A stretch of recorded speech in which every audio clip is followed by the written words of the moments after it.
Hola, muy buenos días para todos. Continuamos con nuestras reflexiones diarias. Damos gracias a Dios por este nuevo día, por esta nueva bendición, la oportunidad de poder compartir juntos y reflexionar acerca de las verdades que Dios nos comparte en su palabra.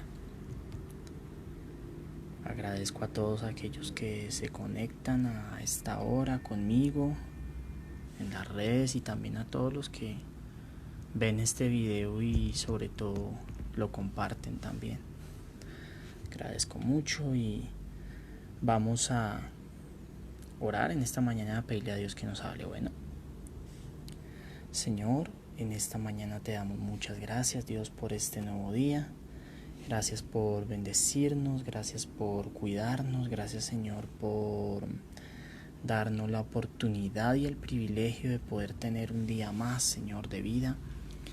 Padre, te bendecimos, te alabamos y te pedimos, Señor, que nos hables, Señor, a nuestro corazón por medio de esta palabra, que tu Espíritu Santo, Señor, como martillo entre y golpee nuestro corazón y nos ayude, Señor, a entender más acerca de ti y a conocerte.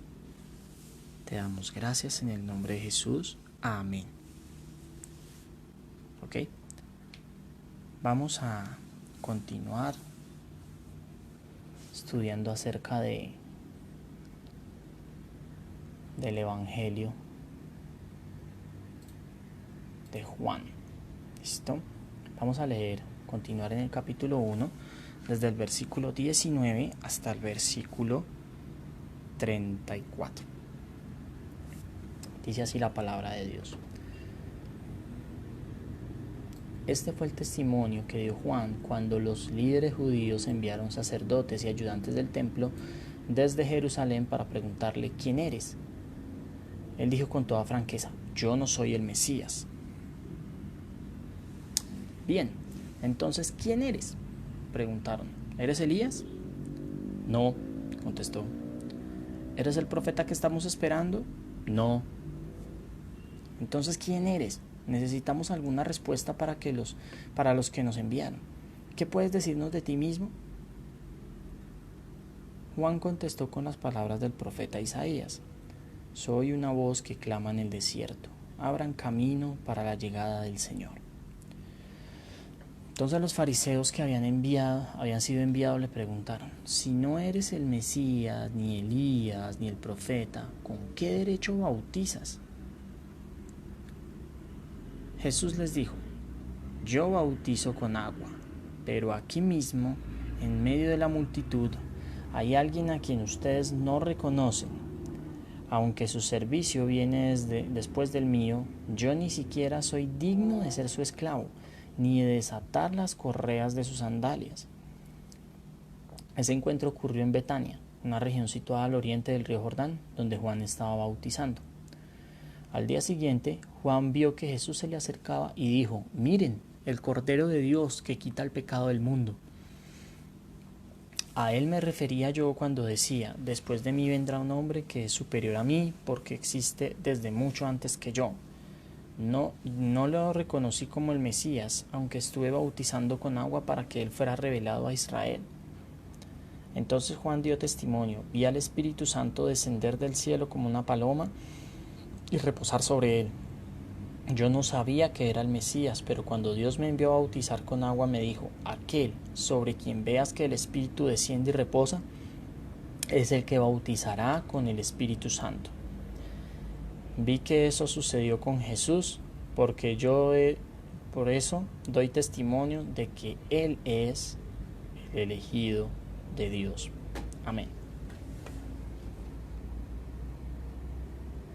Esta sección de la Escritura trata sobre el testimonio de Juan. Cómo Juan proclamó que Jesús era el Cristo. Y cómo Juan indicaba que él había sido enviado como un mensajero que tenía que preparar el camino para la venida de Cristo.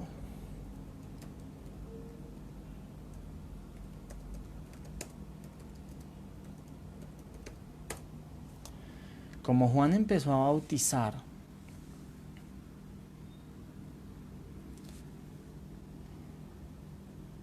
¿cierto?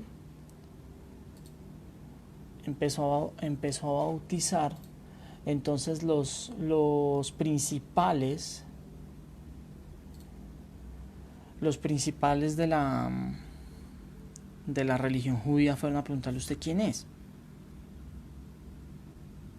O sea, o de parte de quién viene, ¿sí? Ellos, en medio de su incredulidad y de su duda y su desconfianza y de querer tener el control de todo, empiezan: bueno, ¿usted quién es? ¿Quién lo mandó? Entonces, ¿usted es el Cristo? ¿Usted es el Mesías?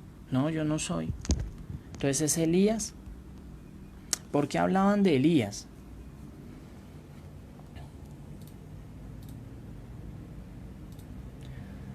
Porque en la escritura se mencionaba que antes de que viniera el Cristo tenía que venir el profeta Elías.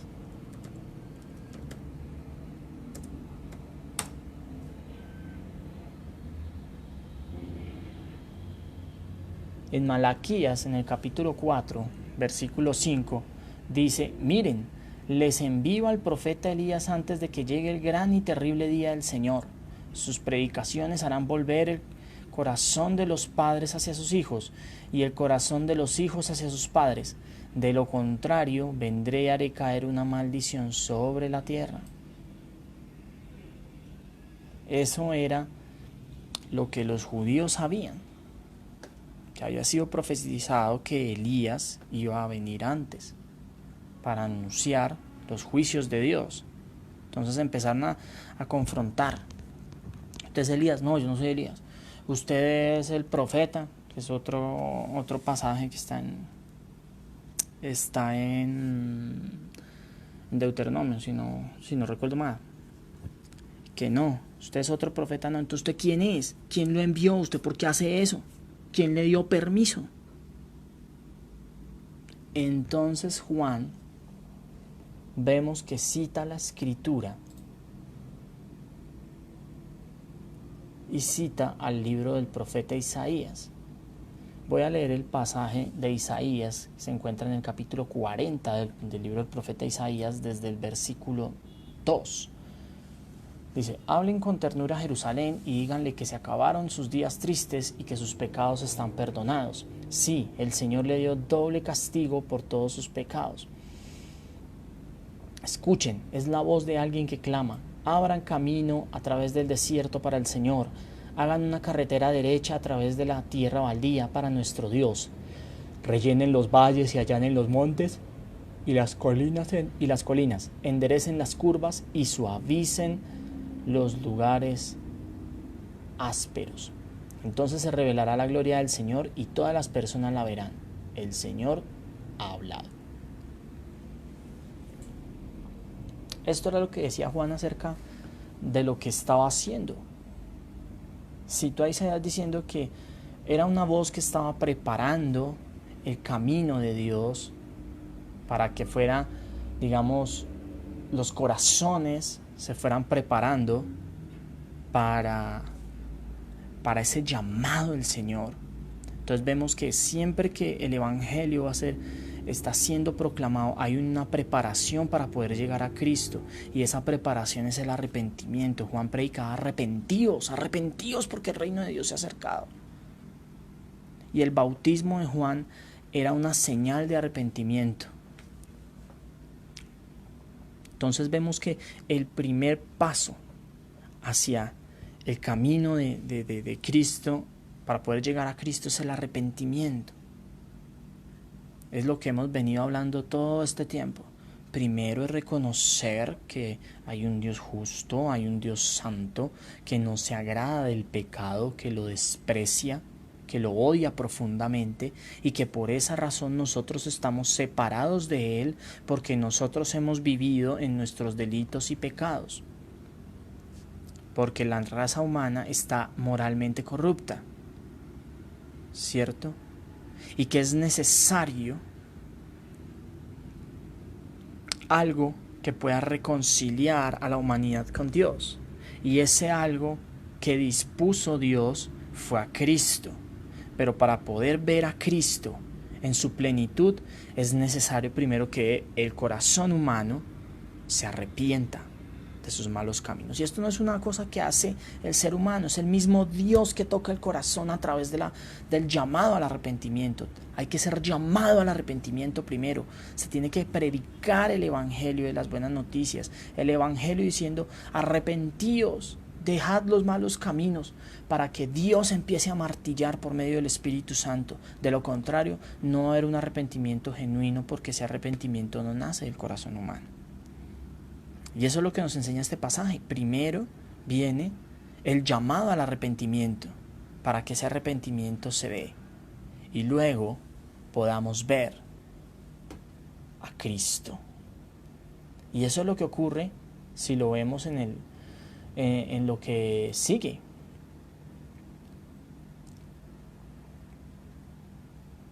Él dice: después de mí viene alguien al que ni siquiera soy digno de desatarle el zapato, ni siquiera soy digno de ser su esclavo, porque es alguien más poderoso, es muy poderoso. Y Juan utiliza una expresión cuando ve a Jesús y dice: miren, el Cordero de Dios que quita el pecado del mundo.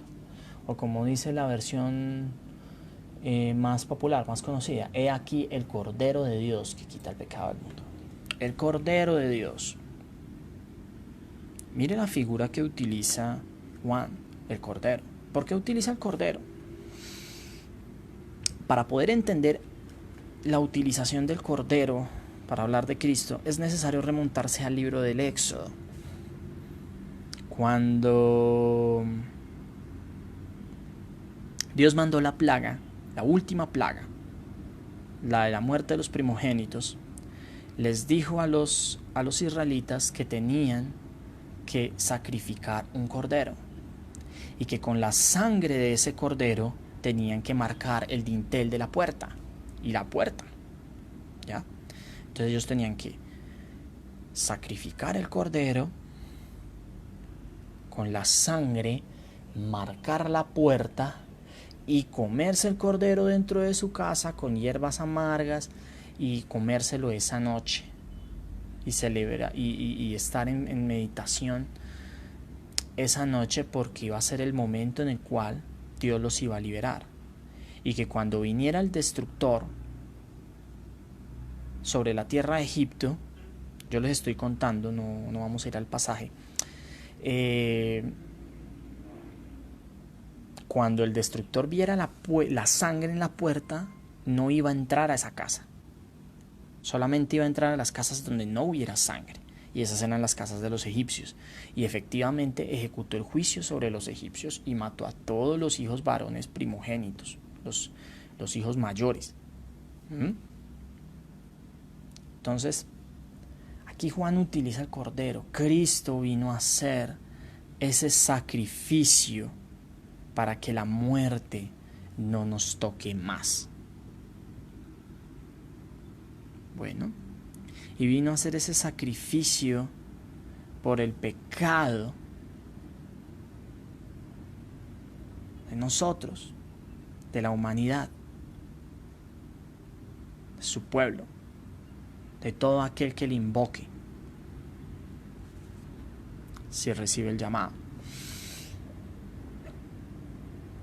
Tomo la figura del Éxodo, pero también más adelante vemos que el cordero era para sacrificio por los pecados. Entonces, cada vez que se tomaba un cordero y se sacrificaba, era para sacrificio por los pecados. Se tenía que sacrificar cualquier tipo de animal, cordero, becerro. Eso está especificado en la Biblia, ¿cierto? Entonces, Cristo iba a hacer ese sacrificio perfecto que iba a satisfacer la ira de Dios. Iba a ser un sacrificio. Por eso ahí no lo llamó ni Rey ni el Señor del mundo, sino el Cordero de Dios que quita el pecado del mundo. Por su sacrificio perfecto, los pecados de su pueblo son borrados. Y es un sacrificio, como dice la Escritura en el libro de Hebreos, que fue hecho una sola vez y para siempre. O sea, ya no hay necesidad de que tú y yo tengamos que sacrificar un animal para expiar nuestra culpa delante de Dios. El pecado delante de Dios exige la muerte, exige la sangre. Sí, eso se ve desde el principio, desde Génesis, que la paga del pecado es muerte. Y por eso Cristo murió, porque cargó el pecado de todos. Cargó el pecado de su pueblo, cargó el pecado de todo. ¿Ok? Y por eso murió, porque la paga del pecado es muerte. Pero su sacrificio perfecto de aquel que cumplió todo hizo que nosotros fuéramos declarados justos. Tengamos esa acta en donde dice, sí, usted ya no es condenado por los méritos de Cristo. ¿Ok? Y por su vida es que podemos vivir una vida nueva. Pero eso es necesario, eso se cumple si nosotros creemos en su obra. ¿Y cómo creemos? Primero, cuando al escuchar el llamado de arrepentimiento, nuestro corazón es tocado y nos volvemos a Dios. Que eso es lo que vemos en este pasaje. Primero Juan llamó al arrepentimiento. Y luego de llamar al arrepentimiento apareció Cristo. Arrepentimiento, apareció Cristo, está la fe. O sea, arrepentimiento, fe, Cristo. Arrepentimiento al momento del llamado al Evangelio. Arrepentimiento es volver nuestros ojos a Dios y aborrecer todo lo malo, todo lo mundano, todo aquello que no glorifica a Dios. Por medio de la fe que Dios coloca en nosotros, vemos a Cristo, y aquí lo vemos cuando Juan dice que Dios le había dicho que el Cristo era aquel sobre el cual se fuera a posar el Espíritu de Dios, que él no lo conocía, él no sabía quién era, aun cuando era el primo, no sabía que él era el Mesías. A eso se refiere, porque pues, ¿cómo no lo va a conocer si era el primo hombre? ¿Sí? Pero no sabía que era el Mesías.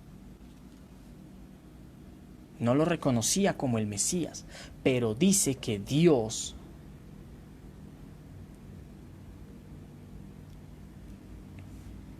le dijo que aquel a quien viera que descendía el Espíritu sobre él, ese era el Mesías.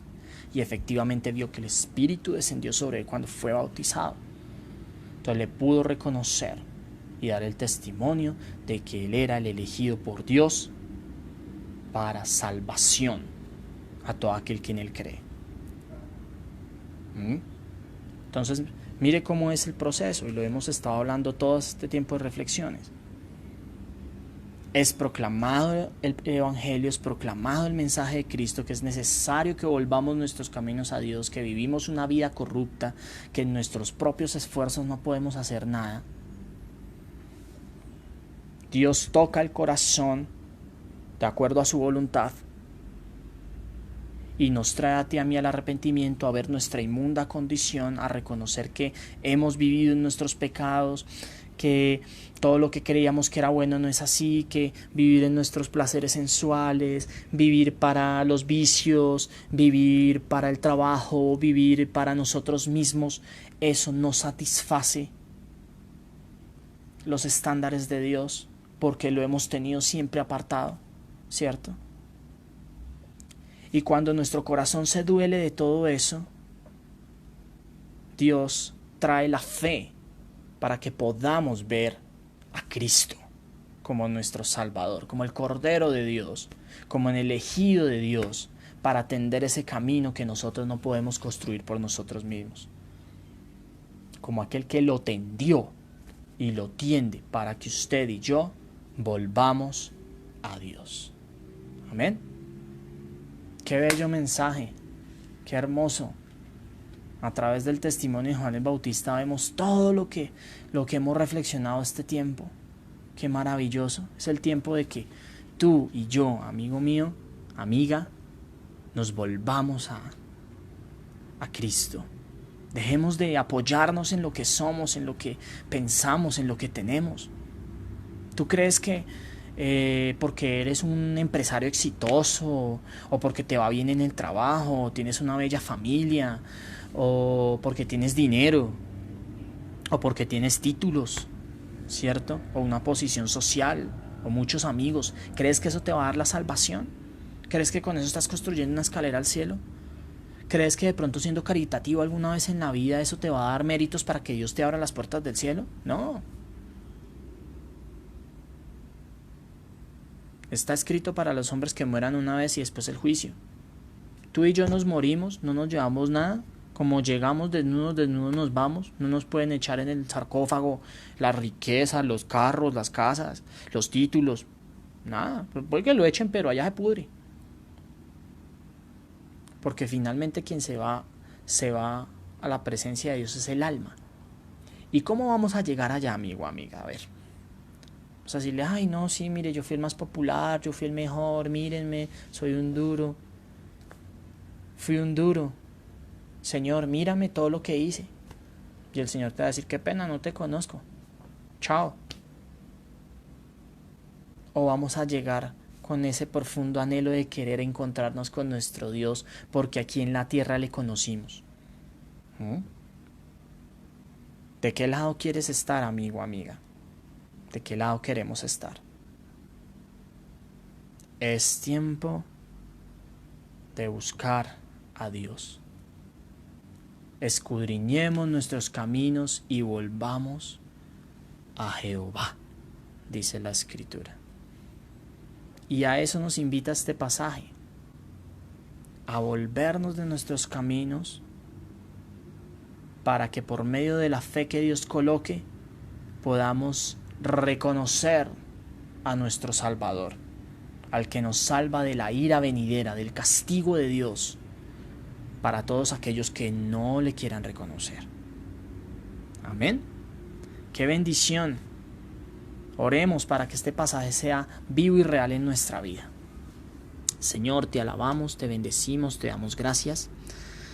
Yo te pido, Señor, que traigas convicción de pecado, de justicia y juicio para todos los que estudiamos estas escrituras, Señor, incluyéndome. Yo soy el primero, Señor, que estoy siendo confrontado y evangelizado, Padre Santo, a través de tu palabra, Señor. Bendice a cada uno de los que está a través de esta transmisión, Señor, que pueda también ser confrontado y que tu espíritu como un martillo golpee el corazón para que volvamos nuestros caminos, Señor, para que escudriñemos nuestros caminos y volvamos a Dios. Trae convicción de pecado, de justicia y de juicio, y que las escrituras sean abiertas para que todo lo entendamos, Señor, que en nuestros caminos no podemos hacer nada, Señor. Estamos plagados de egoísmo, de orgullo, Señor. Y que solamente, Señor Dios Todopoderoso, tú puedes obrar salvación en nosotros. Y que necesitamos, Señor, humildad para poderlo entender. Arrepentimiento y humildad de corazón. Y eso solamente tú lo colocas, Señor.